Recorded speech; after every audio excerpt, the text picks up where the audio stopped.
हाल ही में जब नाटो की मीटिंग चल रही थी ना, और इस मीटिंग के बाद भारत के लिए एक बड़ी ही पॉजिटिव खबर निकलकर सामने आई। भारत के तरफ ऑर्डर की बरसात अब देखने को मिलने वाली है। खास तौर पर यूरोप भारत की तरफ दौड़ा है, जानेंगे किस चीज के लिए। वहीं दूसरी तरफ भारत की किस्मत इस वक्त मेहरबान हो रही है। 38 ब्लॉक खजाना मिला है, वो भी नॉर्थ ईस्ट में, जो कि चाइना के लिए उसकी दुखती रग को दबाने जैसा है। जानेंगे जियोपॉलिटिक्स में क्या कुछ चल रहा है। हमेशा की तरह वर्ल्ड मिरर के इस एपिसोड में जानने को मिलेगा बहुत कुछ। आइए जानते हैं इन खबरों को विस्तार से। स्क्रीन पे एक आर्टिकल देख रहे हैं, जिस आर्टिकल में कहा जा रहा है कि एक बाढ़ भारत की तरफ बढ़ रहा है, एक ऑर्डर की बरसात होने वाली है। और ये ऑर्डर की बरसात कहाँ से हो रही है, होनी शुरू भी हो चुकी है। ये है डिफेंस एक्सपोर्ट का। भारत का मार्केट बहुत तेजी से बढ़ने वाला है और इसकी नींव कहाँ पर रख दी गई, इसकी नींव इस बार रख दी गई नाटो की मीटिंग में। अब आपके मन में ख्याल आएगा, नाटो का सदस्य तो भारत है नहीं, फिर नाटो की मीटिंग से भारत को क्या फायदा हुआ। यहाँ पर जब इस बार नाटो की मीटिंग हो रही थी और डोनाल्ड ट्रंप यहाँ पहुंचे हुए थे, नाटो के सारे सदस्य देश पहुंचे हुए थे, दो बातें हुई। पहली बात ये हुई कि इंडो पैसिफिक क्षेत्र में इनको चाइना की आक्रामकता का सामना करना है, यानी कि चाइना के खिलाफ इनको अपने आप को मजबूत तौर पर सामने लाना है। ये बात तो साफ साफ देखने को मिला भी, और यहाँ पर बातें भी हुई चाइना को लेकर। दूसरी बड़ी चीज ये देखने को मिली कि चाइना के रेयर अर्थ मटेरियल को लेकर भी यहाँ डिस्कशन हुआ कि चाइना जो कर रहा है वो अब रेड लाइन को पार कर रहा है। चाइना ने रेयर अर्थ मटेरियल को रोककर ठीक नहीं किया है। हालांकि दुनिया भर में इसके प्रभाव भी दिखने शुरू हो चुके हैं। और सबसे बड़ी बात क्या है कि यहाँ अब दुनिया भर के देश एक साथ भी आ रहे हैं। खास तौर पर भारत का दोस्त देश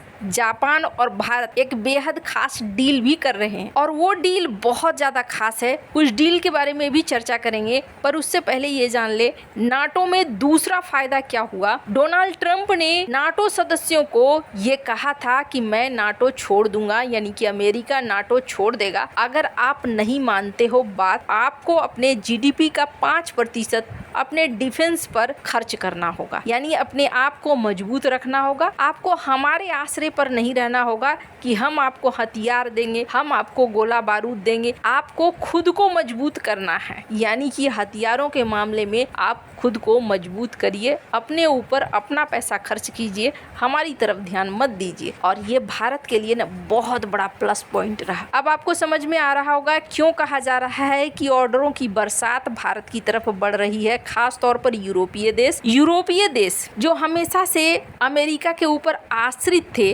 अब यूरोपीय देश एक प्रोडक्शन हाउस ढूंढ रहे हैं, एक ऐसा प्रोडक्शन हाउस जिन पर वो विश्वास कर सकें। वैसे तो दुनिया में चाइना भी है, लेकिन चाइना के ऊपर इनका विश्वास है नहीं। इस वजह से ये भारत की तरफ दौड़ रहे हैं। और ये यूं नहीं कि सिर्फ कागजों पे हो रहा है, बल्कि अभी आपने देखा होगा रिलायंस इंडस्ट्री और फ्रांस की कंपनी के बीच में एक समझौता हुआ है। तो वहीं एयरबस और टाटा की कंपनी के बीच में भी एक समझौता हुआ है। इसके अलावे एटीआर भारत में शुरू करना चाह रहा है जॉइंट वेंचर। यूरोपीय यूनियन और भारत के बीच में बातचीत चल रही है कि किस तरीके से गोला बारूद या प्रमुख रक्षा क्षेत्र में भागीदारी बढ़ सकती है। एस्टोनिया ने भी यही बात कही है कि वो भारतीय कंपनियों के साथ जॉइंट पार्टनरशिप करना चाहते हैं, ताकि यहाँ से उनके डिफेंस मार्केट को मजबूती मिले। अब ये सारे डिफेंस के सौदे तो भारत कर रहा है, लेकिन एक बहुत बड़ा सवाल पैदा होता है रेयर अर्थ मटेरियल का। अभी चाइना ने जिस तरीके से रोक लगाई है, उस रोक के बाद दुनिया भर की संस्थाएं, खास तौर पर वैसी कंपनियां जो डिफेंस के मामले में डील करती हैं, वैसी कंपनियां जो कार के मामले में डील करती हैं,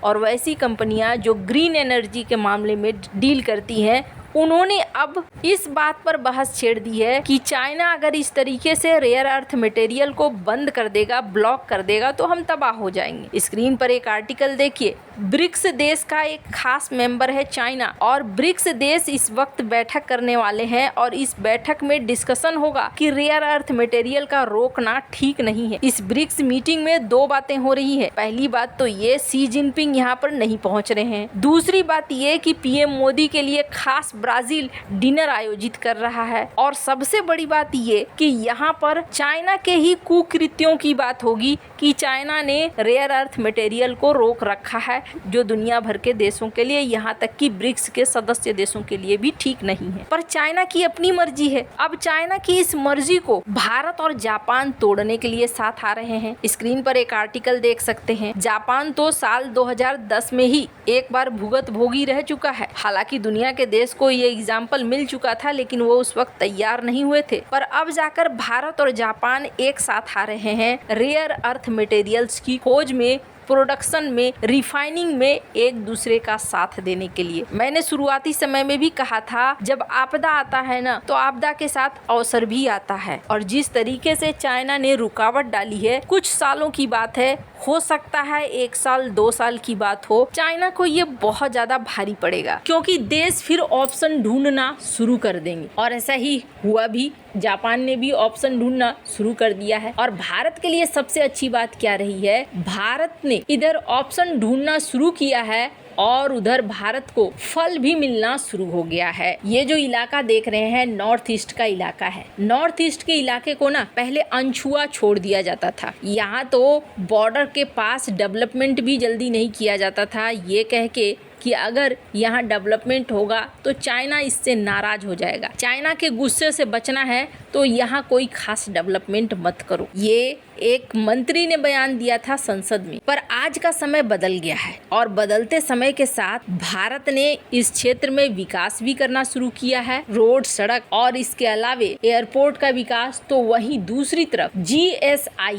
जियोलॉजिकल सर्वे ऑफ इंडिया ने यहाँ पर 2015 में भारत सरकार को एक रिपोर्ट दी थी और कहा था कि यहाँ 38 ऐसे ब्लॉक हैं जहाँ रेयर अर्थ एलिमेंट्स, इसके अलावे वेनेडियम, ग्रेफाइट, ये सारे मिलते हैं। और इनका इस्तेमाल इलेक्ट्रिक वाहन के बैटरी बनाने में, इलेक्ट्रॉनिक्स बनाने में, टरबाइन बनाने में, डिफेंस के उपकरण बनाने में होता है। भारत इनमें से बहुत सारे खनिजों को खरीदता है, लेकिन अब जाकर ये कहा जा रहा है इस रिपोर्ट में कि ये पूरी तरीके से ब्लॉक तैयार हो गए हैं। अब इसकी नीलामी की जा सकती है। अगर हम रिफाइन नहीं कर सकते हैं तो हम इन ब्लॉक्स को नीलाम कर सकते हैं। इनमें से 7 कथित तौर पर नीलामी के लिए पूरी तरीके से तैयार भी हो चुके हैं और बाकियों को भी तैयार किया जा रहा है। माना जा रहा है कि भारत सरकार अब कोशिश कर रही है कि खुद के ही रिफाइनिंग प्रोसेस को शुरू किया जा सके, ताकि ये रेयर अर्थ मटेरियल